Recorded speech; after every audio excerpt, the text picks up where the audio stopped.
Hello everyone, I'm Austin, and today I'll be ranking all of 70s mod/punk band The Jam's albums from worst to best. The Jam is one of those bands I attribute to be a major influence on the music I listen to today. Having first probably getting into them way back in 2017. While I don't listen to them as much now, they were easily one of my favorite bands for a long time. So what better way to celebrate that than to be the subject of this first worst to best video. This is often regarded as the punching bag of the Jam's discography. This is the Modern World. It isn't a bad album in a vacuum, but it's essentially just a weaker follow-up to the brilliant debut. Yeah, when you view it in that light, the cracks in the album do really begin to show.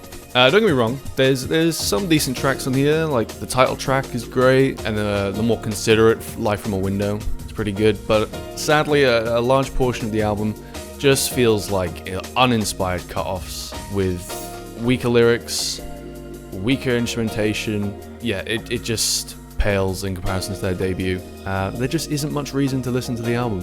Again, it's not terrible in a vacuum, just very underwhelming in context. 5 out of 10 Bash.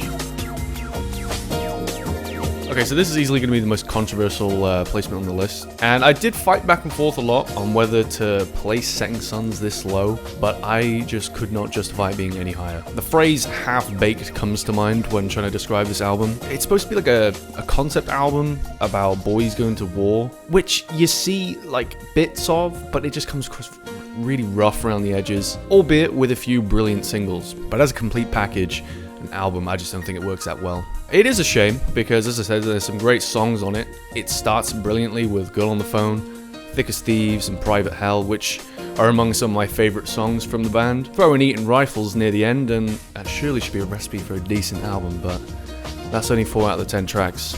The rest range simply from okay, such as Burning Sky, to actively bad, like the cover track, Heatwave, which just seems to go against the whole concept idea of the album. Yeah, very messy, 6 out of 10.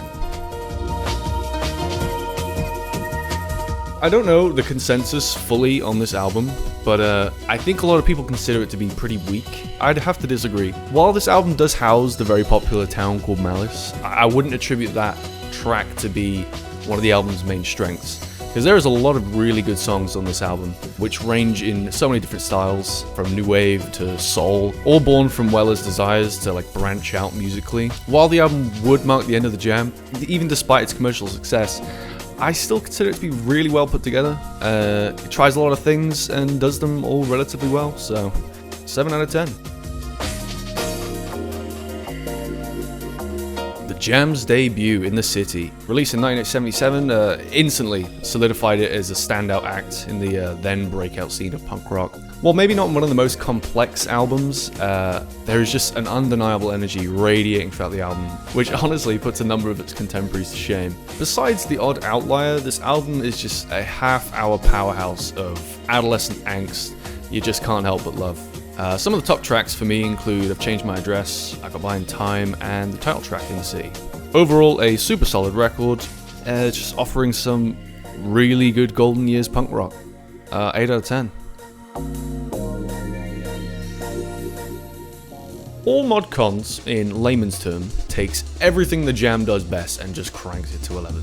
Coming off of the failure of This Is the Modern World, Weller returned to writing for this album with a clear sense of humility. There's much more emotional depth here than in the previous 2 albums in their discography.